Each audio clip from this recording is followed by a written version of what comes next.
Bismillahirrahmanirrahim.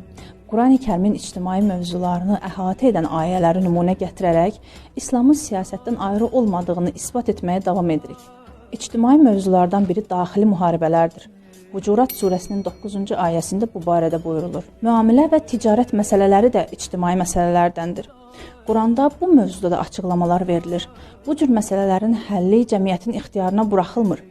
Bəqərə surəsinin 275-ci, Cümə surəsinin 10-cu və Maidə surəsinin 1-ci ayəsinə baxa bilərsiniz. İctimai asayişi pozan əsas günahlardan biri də oğurluqdur.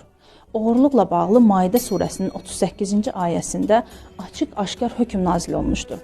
Artıq dəqiq bilirik ki, nə İslam siyasətdən, nə də siyasət İslamdan ayrıdır. Biz də siyasəti ilk İslam dövləti quran və onu böyük məharətlə idarə edən əziz Peyğəmbərimizdən öyrənirik və onun bizlər üçün miras qoyduğu dövlətçilik ənənələrini bugün də davam etdirmək bizim borcumuz və əsas vəzifəmizdir.